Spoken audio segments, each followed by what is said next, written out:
Yo, what up, dudes? Today I'm gonna go over Changli, and Changli has to be the easiest DPS in this game. Not only is her moveset really simple and easy to learn, but she doesn't require much to be efficient because she pretty much stacks her damage on her own. She does a lot of damage, and it's not like nuke damage where it's just one big chunk, it's through her combos. And these combos are literally some of the most fluid combos I've ever seen in this game. I tell you, man, the feeling of using this character is ultra fun. The aesthetic of her combos with all the fire and just how well the moveset just works together. Make no mistake, she is a main DPS, but she can also buff other people up with her Resonance Liberation buffs and her fusion damage buff. And her rotation doesn't require anything really. So comparing her to someone like Jin C, who needs to swap in and out with their teammates to build their forte meter as fast as possible, Changli needs no such things. And that's why she's the teacher, bro. It shouldn't take me too long to go over this moveset because it's really easy to pull off. And then I'll go over weapons and teams. Now before I go in depth on her moveset, the goals of her rotation is to get into True Sight, stack 4 stacks of Enflamement, then use Flaming Sacrifice. You have 3 ways you can enter True Sight, either by the 4th basic attack in your basic attack combo. 1, 2, 3, 4. You see how the abilities proc? That is True Sight. Doing your intro or using your resonance skill. Your resonance skill, Tripartite Flames, at least that's how I think you say it, is a version of True Sight called True Sight Capture, which will automatically be activated after you use your resonance skill, and it will put you in True Sight automatically. You can hold up to 2 charges, and every time you use one, it will be on a 12-second cooldown, and every 12 seconds one will replenish. Now when you're actually in True Sight, you'll have 2 moves that you can do, True Sight Conquest and True Sight Charge. Alright, so 1, 2, 3, 4. Your ground basic attack will be True Sight Conquest and it'll look like this. Looks cool, right? True Sight Charge is when you use the jump button. It will do like a Phoenix charge type of deal, which looks really cool. So those are the moves you will get when you're in True Sight. And every attack that you do in True Sight will be considered as resonance skill damage. The purpose of doing True Sight, besides just the damage, is to gain stacks of Enflamement. Anytime you use True Sight Conquest or True Sight Charge, you gain 1 stack of Enflamement. Your forte meter on top of your HP bar will be your stacks of Enflamement. You can have a max of 4. Once you gain 4 stacks of Enflamement, then you'll be able to use Flaming Sacrifice. 1, 2, 3, 4. True Sight Conquest, stack of Enflamement. Ow. So that's how you gain your stacks of Enflamement. Once you have all 4 stacks, you can use Flaming Sacrifice. Alright, so 1, 2, and they all died. Oh, cool. 4. Okay, so this will be Flaming Sacrifice. Looks really cool and does a lot of damage, and it's like an AoE. You can get many enemies at once. And Flaming Sacrifice will also be considered as resonance skill damage. I'm pretty sure you can see where this is going when it comes to resonance skill damage. The last move in her moveset is her Resonance Liberation, which is Radiance of Fealty. Deal fusion damage to nearby targets, obtaining 4 stacks of Enflamement. So you get 4 stacks of Enflamement automatically by using her Resonance Liberation. And then you'll enter Fiery Feather. While in Fiery Feather, when Changli releases heavy attack, Flaming Sacrifice within 10 seconds, her attack is increased by 25%, after which Fiery Feather ends. So not only are you doing damage, you're getting 4 stacks of Enflamement, you also get a 25% increase in your attack with Flaming Sacrifice. So this is what her ult will look like. Who's the caged bird now? You see how I got all 4 stacks of Enflamement?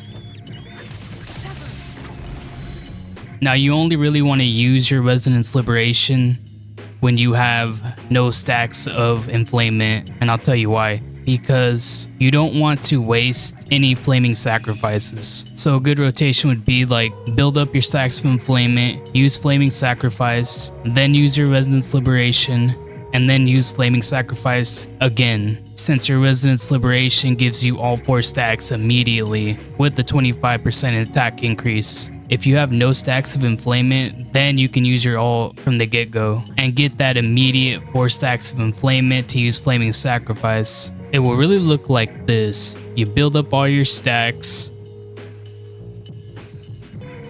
then you use flaming sacrifice, then you use your ult, then flaming sacrifice again, and then it's pretty much just the same thing over and over. Build up your stacks, use your stacks, and yeah, that's pretty much all there is to Changli. She doesn't really need anybody to pull off her combos. She really stacks damage on her own, which is why I say she has more ease of access than other characters. One of the last things to note is make sure you get these skills immediately because they're very important, dude. When Changli releases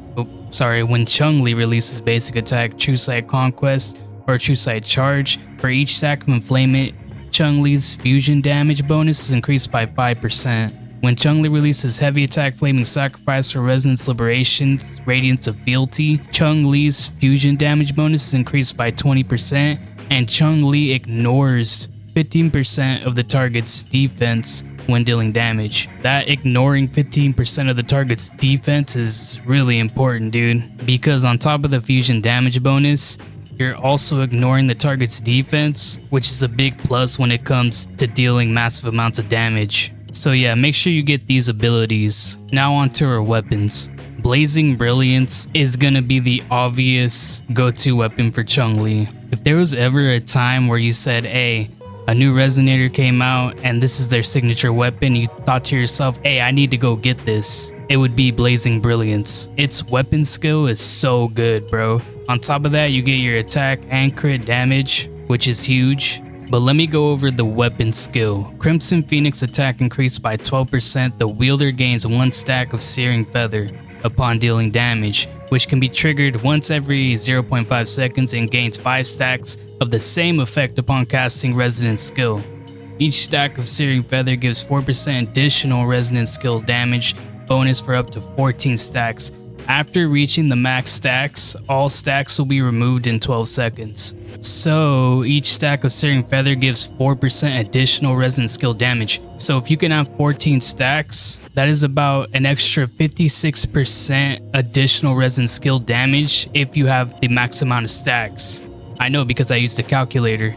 And then once you reach max stacks, you have 12 seconds of just having the max stacks before you have to start over.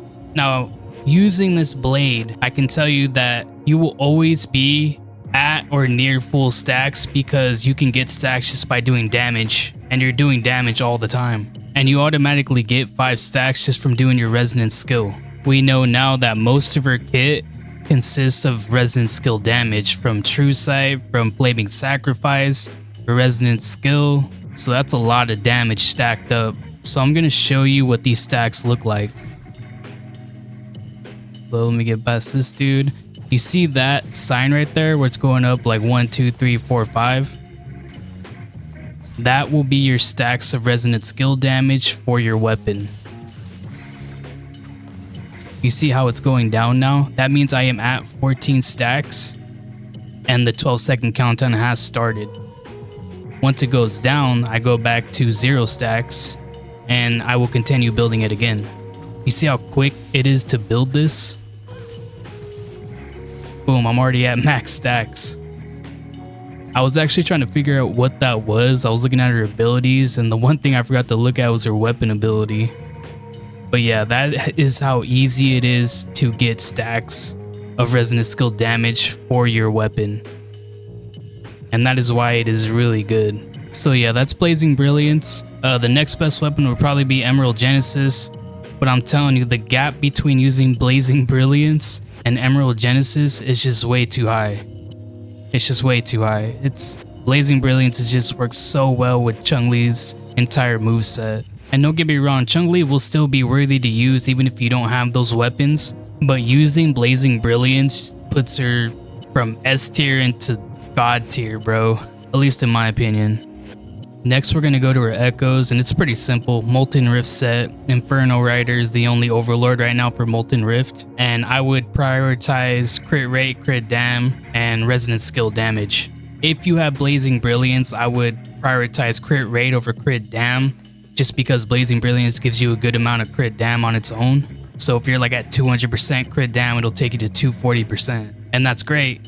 But if you're lacking crit rate, then you're not gonna be able to hit that crit dam consistently. And resonance skill damage, dude, most of her kits fill the resonance skill damage. So if you add the resonance skill damage on the substats with the resonance skill damage stacks for the weapon, then that's just a shit ton of resonance skill damage. As for teams, I'm gonna throw a little bit of a curveball here. A lot of dudes would say Chishia is probably the best teammate because she takes full advantage of her outro skill buffs, which is fusion damage and resonance liberation. I'm gonna say Encore is really good, not only because that she gets the fusion damage buff, but because she has the ability to swap cancel out of her forte circuit, and she can do damage while she's off the field. And for someone like Changli, who's going to be your main DPSer anyways, the more time she's on the field, the more damage you're gonna do. Plus, Encore is one of the best pure DPSers herself, so giving her that 20% fusion damage buff, you can still keep up the damage even when Changli is off the field. Although, it won't be as high, obviously. And here's my curveball. I think Tao Chi is the perfect partner for Changli, and I'm not a Tao Chi sponsored dude. The reason being is because she gives you a resonance skill damage buff for 38% for 14 seconds, so that's even more resonance skill damage for Changli, but also she provides a shield for anybody she switches to. So the more time Changli is on the field, the more damage you're gonna do. If you have a shield, that can save you from getting one shot or taking significant damage. And that's huge because Changli doesn't require anybody or anything to really get her damage off.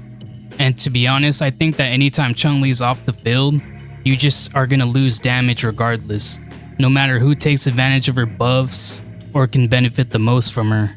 Changli's damage is just really high, and she can constantly do her combos in a loop, and it's really easy to pull off. So yeah, I think Tao Chi would be the best partner for her. But again, that's just my opinion. And as for healer, you can pick whoever you want. I like Jian Chin personally, but I know a lot of people will like Verena because she's meta, and then Baisha's really good too. But yeah, that's pretty much all there is to Changli. Thank you for listening, and I hope you have a good day.